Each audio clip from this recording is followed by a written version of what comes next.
A crowded college bar, loud music, friends laughing, last calls echo across the room. On the night of April 1, 2006, 27-year-old medical student Brian Shaffer walked into a bar in Columbus, Ohio. Security cameras captured him entering just after 1:15 a.m. Hours later, those same cameras recorded hundreds of other patrons leaving. But not Brian. Despite an extensive police investigation, countless interviews, repeated reviews of surveillance footage, and years of public scrutiny, there is no verified video showing Brian Shaffer leaving the bar. His wallet, keys, cell phone, and bank accounts have never provided investigators with evidence of a confirmed sighting after that night.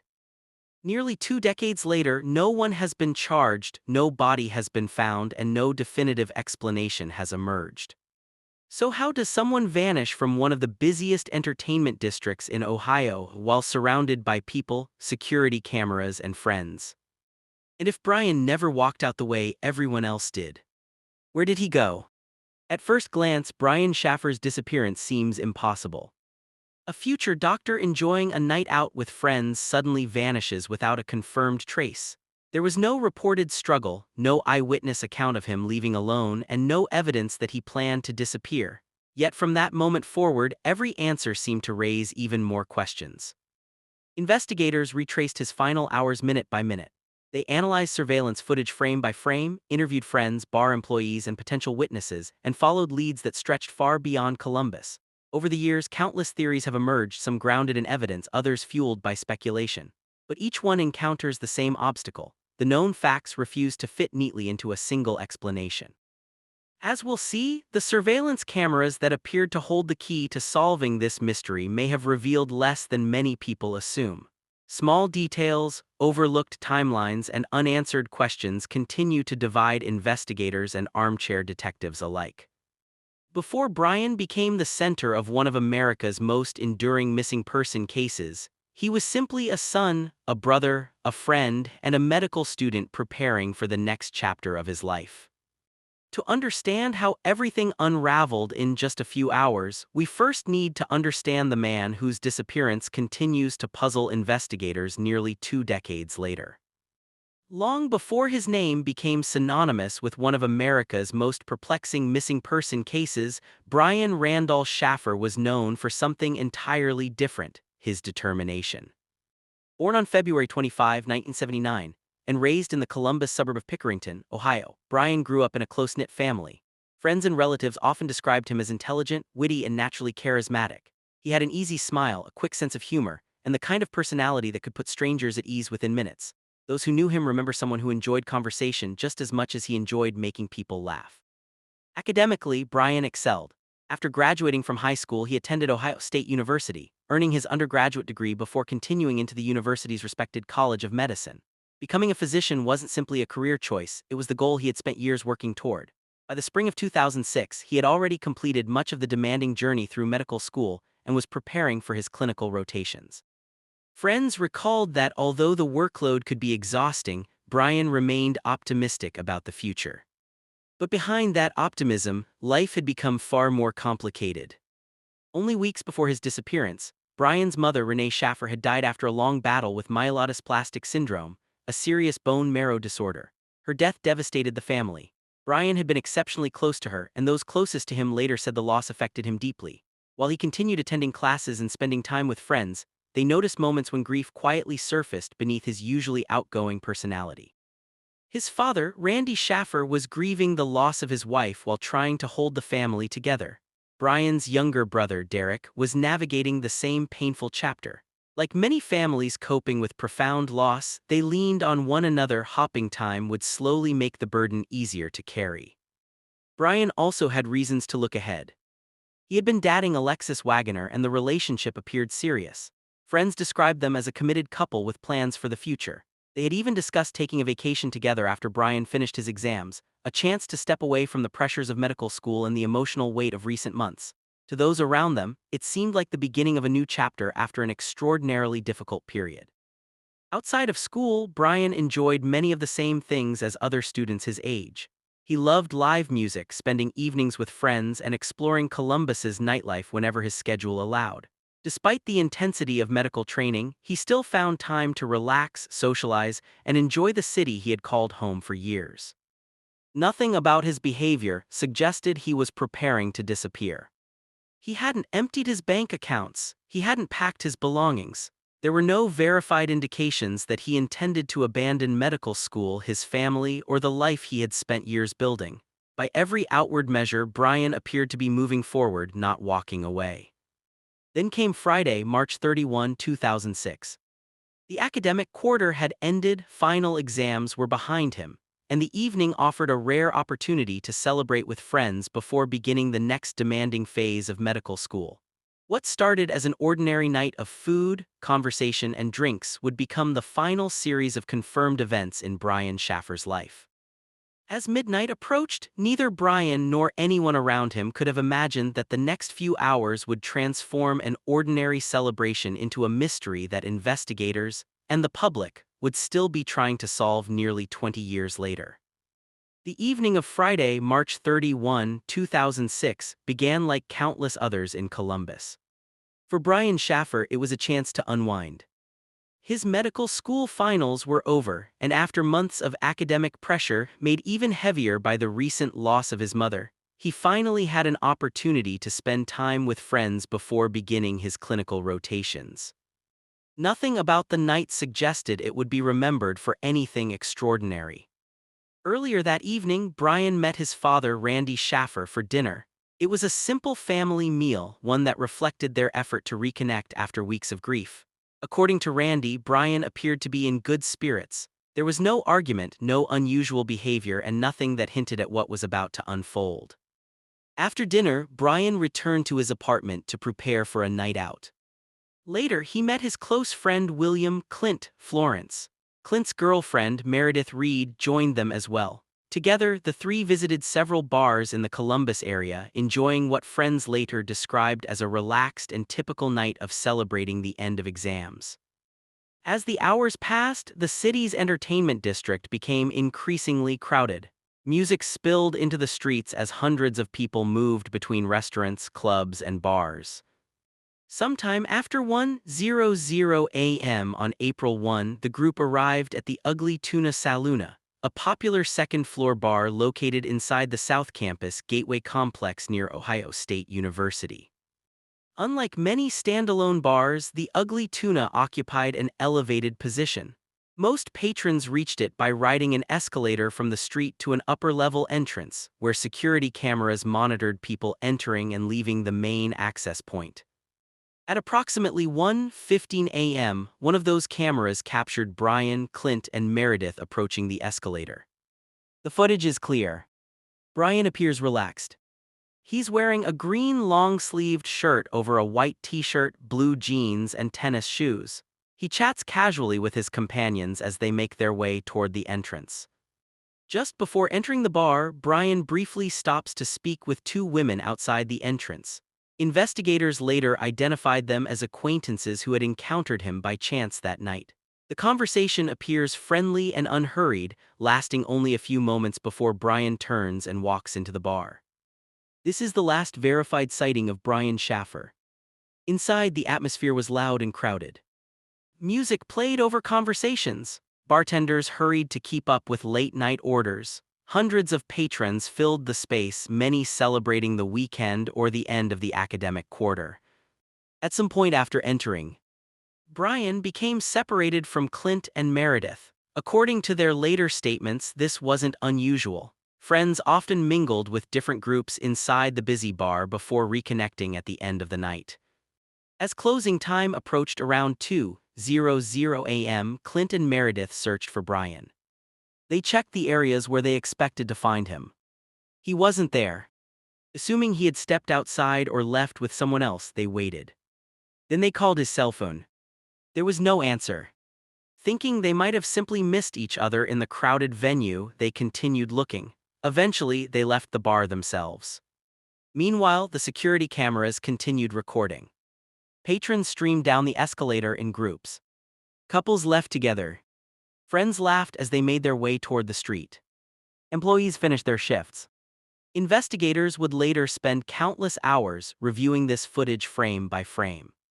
They successfully identified hundreds of people leaving the bar, but they could not conclusively identify Brian among them. That single detail transformed what initially appeared to be a routine missing person report into one of the most baffling disappearances in modern true crime. If Brian was seen entering the bar, and investigators could not verify that he ever left through the main entrance, then where did he go? That question would soon send detectives deep into the building itself, examining blind spots, emergency exits, construction areas, and every possible route that might explain how someone could seemingly disappear without being seen. As the sun rose over Columbus on the morning of April 2006, what had started as a frustrating night of unanswered phone calls was becoming something far more serious. Brian Shaffer hadn't come home. He hadn't contacted his family. And for someone who had plans with friends, a demanding medical career ahead of him, and a vacation on the horizon, that silence was deeply out of character. At first, those closest to Brian hoped there was a simple explanation. Perhaps he had stayed with a friend after a long night out. Maybe his phone battery had died. It wasn't uncommon for college students to lose track of time after celebrating. But as the hours passed, concern quickly turned to alarm. Brian's girlfriend, Alexis Wagoner, repeatedly called his cell phone. Each attempt went unanswered. Friends did the same, expecting him to eventually pick up or return their calls. He never did. When Brian failed to appear for commitments and no one could account for his whereabouts, his disappearance was reported to the Columbus Division of Police. Investigators immediately began reconstructing his final known movements. The first step was straightforward: identify everyone who had been with Brian that night. Detectives interviewed William, Clint Florence, and Meredith Reed, the two friends who had accompanied him to the Ugly Tuna Saloona. Both described the evening as normal. They recounted visiting multiple bars together before arriving at the Ugly Tuna shortly after 1:15 a.m. They also explained how the crowded environment had caused them to lose sight of Brian, a situation they said wasn't unusual in a packed college bar. Importantly, investigators found no verified evidence that either friend had been involved in Brian's disappearance. Both cooperated with detectives, answered questions, and participated in the investigation. Police also located and interviewed the two women Brian had been seen speaking with outside the entrance shortly before entering the bar. Their accounts were consistent with what appeared on the surveillance footage. It had been a brief, casual conversation before Brian walked inside. No witness reported seeing Brian in distress. No one described an argument. No one reported a physical altercation. And no one could provide investigators with a confirmed account of Brian leaving the bar. That absence of eyewitness testimony immediately complicated the investigation. Detectives then turned to what they believed would provide objective answers: the surveillance footage. The South Campus Gateway complex had multiple security cameras covering the main escalator and entrance to the Ugly Tuna Saloona. Investigators carefully reviewed hours of recordings, expecting to pinpoint the exact moment Brian left.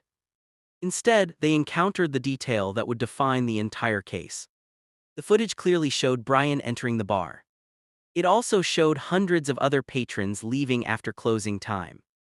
But detectives could not conclusively identify Brian exiting through the main entrance.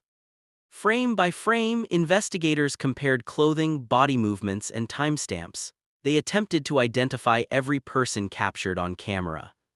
Brian simply wasn't there. Naturally, that raised another question. Had investigators been looking at every possible exit? The answer was more complicated than many early media reports suggested.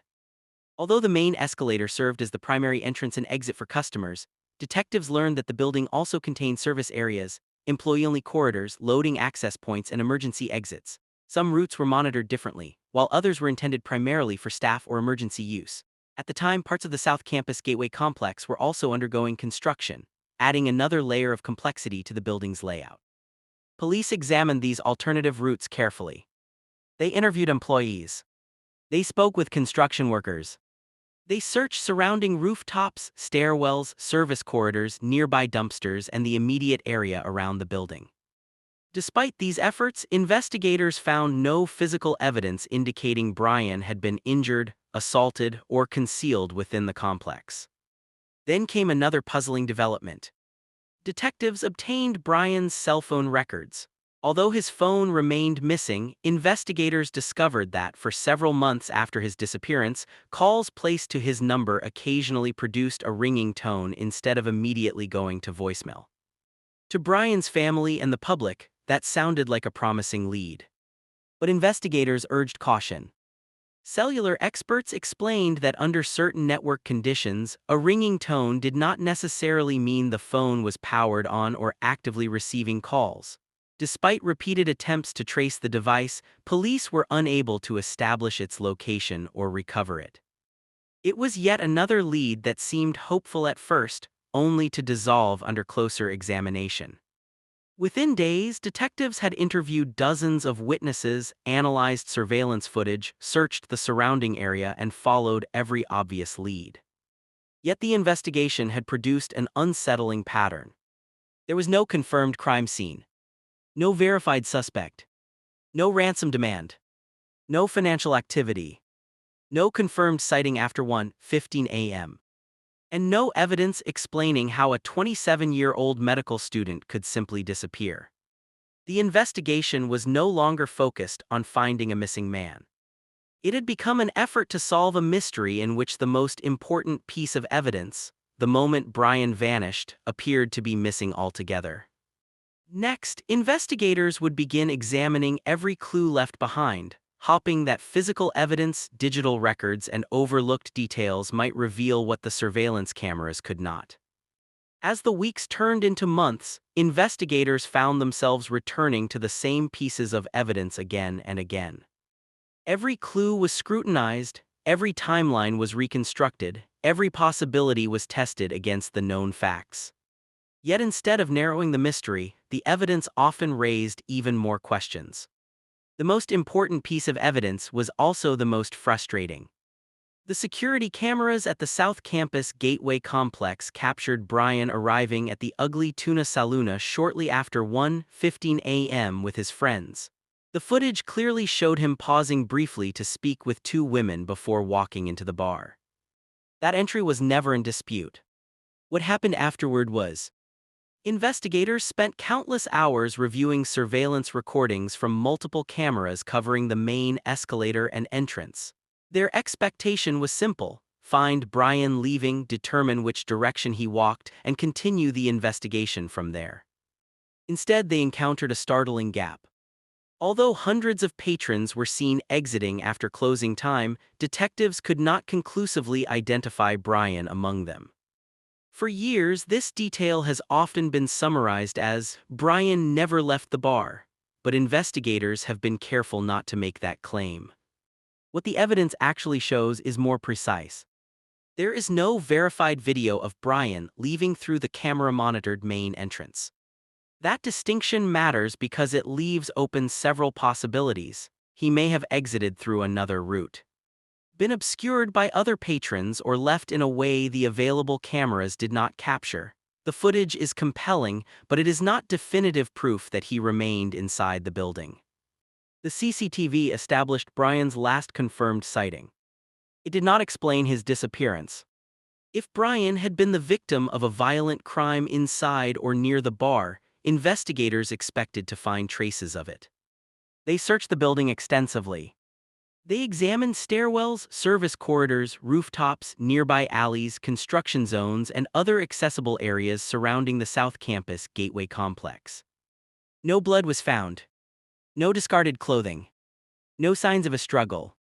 No forensic evidence tying Brian to a specific location after he entered the bar. Investigators also searched nearby dumpsters and areas where evidence might have been concealed. Again, nothing connected directly to Brian was recovered. The absence of physical evidence was significant. Violent crimes often leave behind microscopic traces even when larger evidence is removed. In Brian's case, investigators found no confirmed forensic evidence indicating where a crime might have occurred. That lack of evidence did not rule out foul play, but it meant detectives had almost no physical trail to follow. Brian's cell phone quickly became another critical piece of the investigation.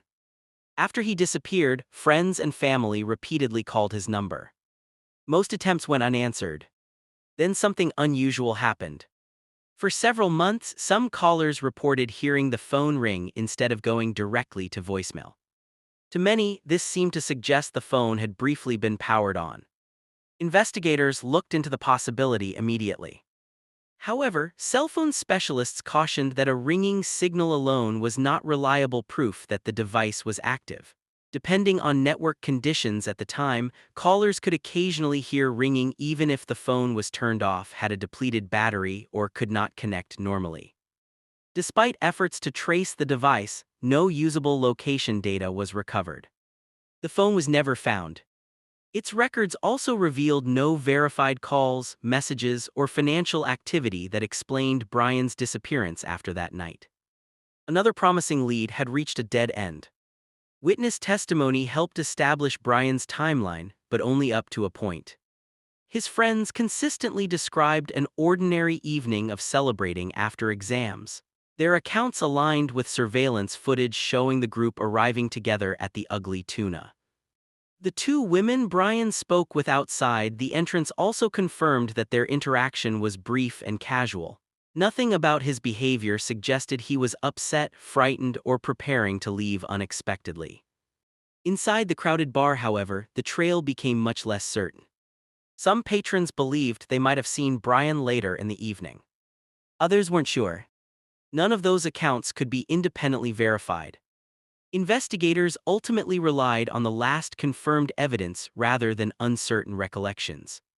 In a crowded nightclub where hundreds of people were drinking, memory alone wasn't enough to establish facts. Perhaps one of the most overlooked aspects of the case is what disappeared along with Brian. His cell phone was never recovered. Neither were his keys. His wallet was never located. There was no verified use of his credit cards or bank accounts after that night. His social security number showed no confirmed activity, suggesting he had started a new life. Taken together, those missing belongings created a troubling picture. If Brian had chosen to disappear voluntarily, investigators found no evidence that he accessed the financial resources or identification he would almost certainly need. If he had been the victim of a crime, whoever was responsible left behind no confirmed forensic evidence linking them to the scene. Every major piece of evidence pointed to the same unsettling conclusion. Brian Shaffer unquestionably entered the Ugly Tuna Saloona. After that, the factual trail simply stopped. And when investigators reached the end of that trail, they were left with only one option: examine the competing theories that attempted to explain what the evidence could not, while carefully separating possibility from proof.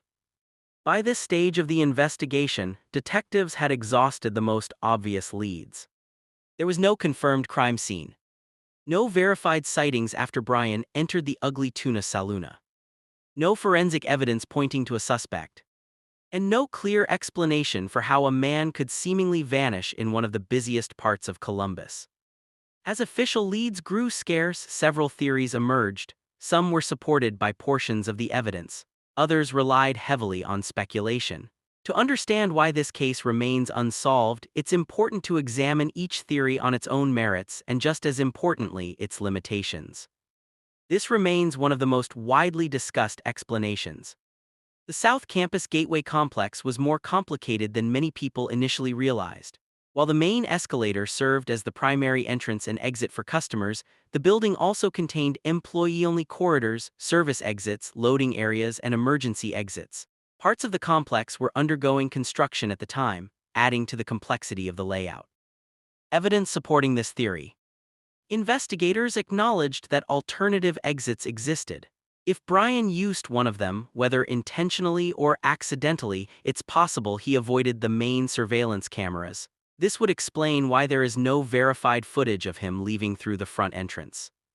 Some investigators have suggested that the public perception of Brian disappearing inside the bar oversimplifies the case. The cameras did not provide complete coverage of every possible route through the building. Evidence challenging this theory. Even if Brian left through another exit, it answers only one question: how he may have exited the building. It does not explain what happened afterward. No witness has ever provided a verified account of seeing Brian outside the building after his last confirmed sighting. No surveillance footage from nearby businesses has conclusively captured him elsewhere, and no physical evidence has placed him beyond the bar. Current credibility. This theory remains plausible and is consistent with the known layout of the building. However, it explains only the missing surveillance footage, not Brian's ultimate disappearance. Another possibility is that Brian encountered someone after leaving the bar and became the victim of a violent crime.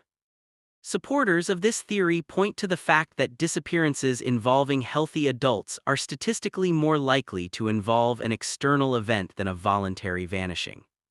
Evidence supporting this theory. Brian left behind everything that anchored him to his life. His bank accounts were never accessed. His credit cards showed no verified activity. His cell phone was never recovered. He missed medical school, abandoned future plans with his girlfriend, and never contacted his family again.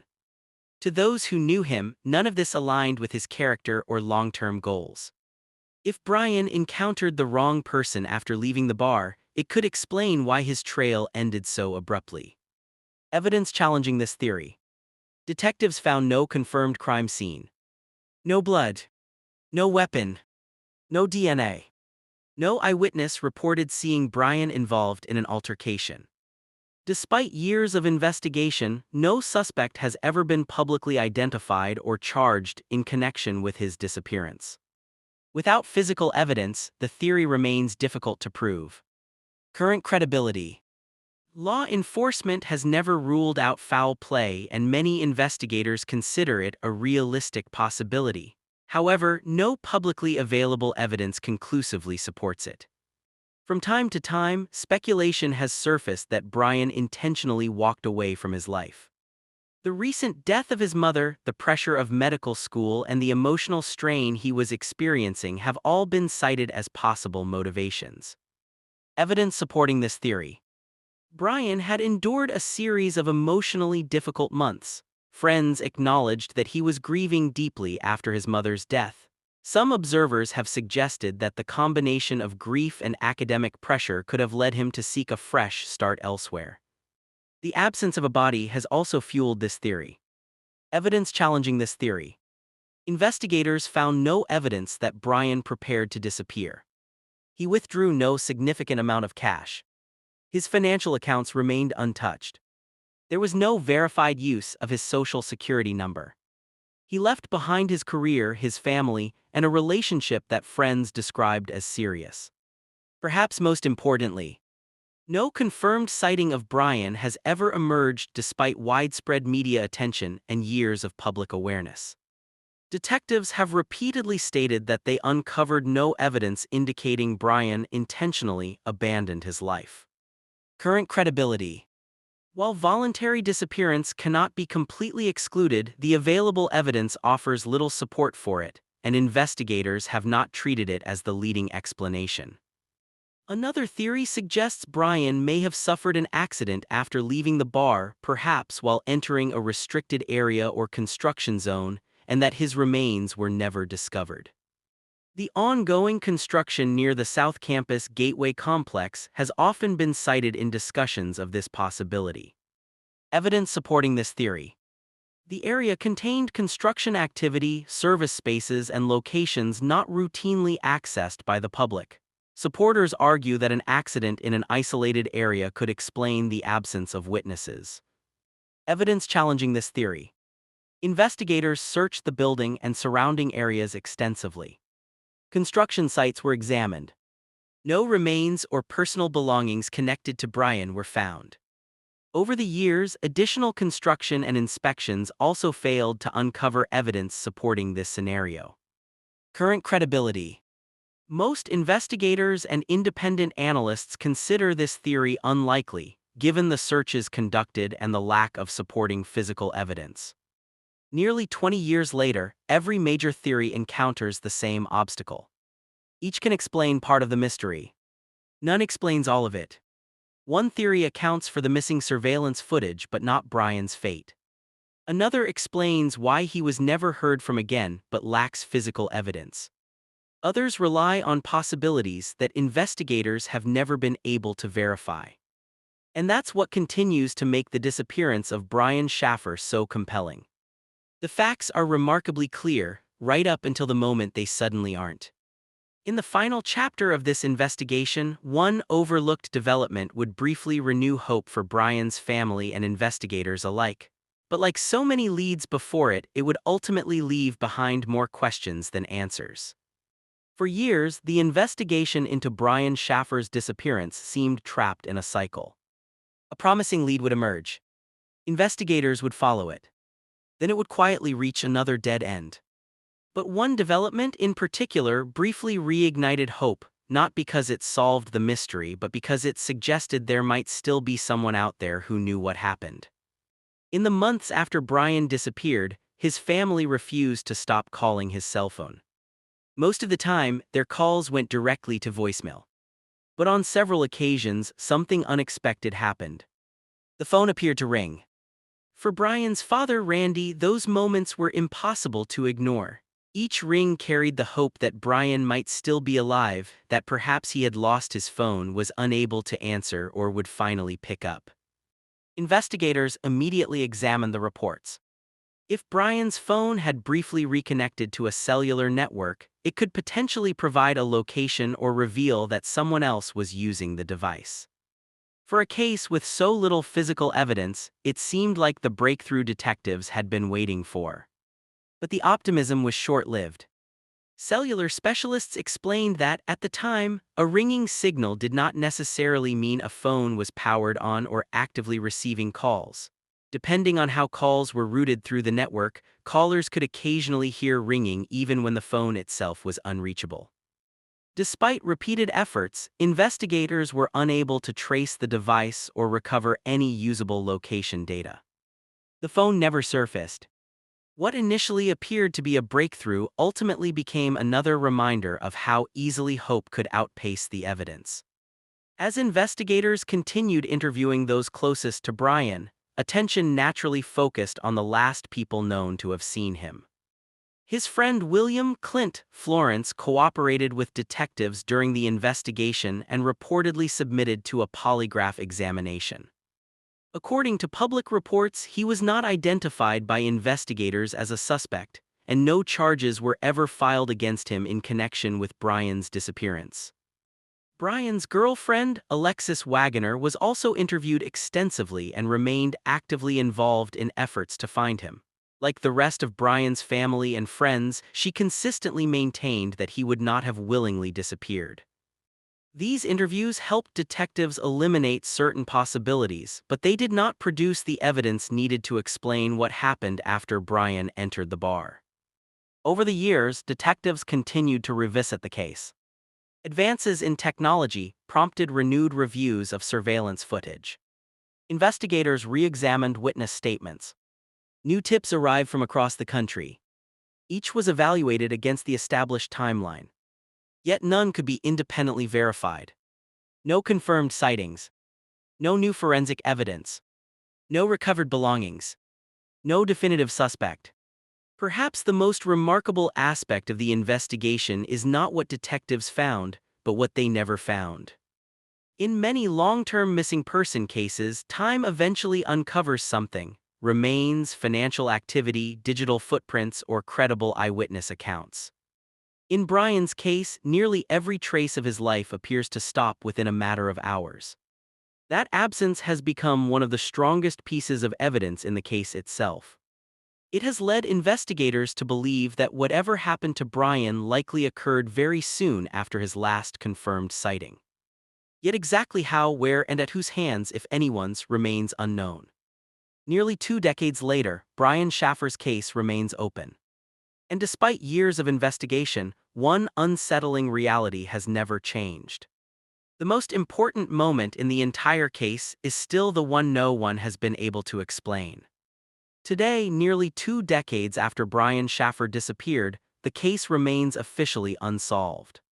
It is still considered an active missing person investigation by the Columbus Division of Police, meaning detectives continue to accept and evaluate new information. Over the years, advances in technology have prompted investigators to revisit old evidence, re-examine witness statements, and assess new tips as they come in. Yet despite those efforts, no breakthrough has answered the central question of the case. What makes Brian's disappearance so unusual isn't just that he's missing. It's that investigators have never been able to establish what happened after his last confirmed sighting. The evidence stops abruptly. No verified surveillance footage shows where he went next. No credible eyewitness has conclusively placed him anywhere after he entered the Ugly Tuna Saloona. No forensic evidence has identified a crime scene. No personal belongings have been recovered. And no suspect has ever been publicly named or charged. Those missing pieces leave investigators and Brian's loved ones with several questions that remain unanswered. Did Brian leave the bar through an exit that wasn't fully covered by surveillance cameras? If he did, who, if anyone, was the last person to see him alive? Why has there never been a confirmed financial, digital, or personal trace of him after that night? And if foul play was involved, how was it carried out without leaving behind identifiable physical evidence? Each year that passes makes those questions more difficult to answer. Witness memories fade. Potential evidence deteriorates. People move away, and details that once seemed insignificant become harder to verify. Yet investigators have never closed the door on the possibility that someone still holds the missing piece of the puzzle. A forgotten conversation, an overlooked observation, or a long-withheld secret could one day change everything. Until that happens, the disappearance of Brian Shaffer remains one of the most enduring mysteries in modern American true crime, a case defined not by what investigators know, but by what they still don't. Nearly 20 years have passed since Brian Shaffer walked into the Ugly Tuna Saloona, and yet the most important question remains unanswered. The evidence tells us a clear story until it suddenly doesn't. We know Brian was a dedicated medical student with a promising future, surrounded by family, friends, and plans for the months ahead. We know he entered the bar just after 1:15 a.m. on April 1, 2006. We know investigators worked tirelessly, reviewing surveillance footage, interviewing witnesses, searching for physical evidence, and pursuing countless leads. But after that final confirmed sighting, the trail simply ends. No verified footage shows where Brian went next. No forensic evidence reveals what happened. No witness has been able to fill in the missing moments. And despite years of investigation, every theory explains only part of the puzzle, not the whole picture. Perhaps that's why this case continues to capture the attention of investigators and the public alike. It's a reminder that even in a world filled with cameras, technology, and digital footprints, some disappearances still resist explanation. More importantly, it's a reminder that behind every unsolved case is a family that continues to live with uncertainty, hoping that one overlooked detail or one long silent witness might finally provide the answers they've been waiting for. Until that day comes, Brian Shaffer's disappearance remains one of the most enduring mysteries in modern American history, not because of what we know, but because of what we still don't. Cases like Brian Shaffer's remind us how important it is to separate evidence from assumption. Every fact matters, and every unanswered question deserves careful consideration. If you have your own thoughts about this case, share them in the comments below. Which theory do you think best fits the verified evidence, and is there a detail you believe investigators or the public may have overlooked? Let's keep the discussion respectful and focused on the facts. If you enjoy carefully researched documentaries that explore real mysteries through evidence rather than sensationalism, consider subscribing to Mind Whisper Tales. Every week, we dive into another true story that continues to challenge investigators and fascinate people around the world. And if you're ready for another unforgettable mystery, stay with us and watch our next documentary. Sometimes the next case raises even more questions than the last. Until then, thank you for watching Mind Whisper Tales.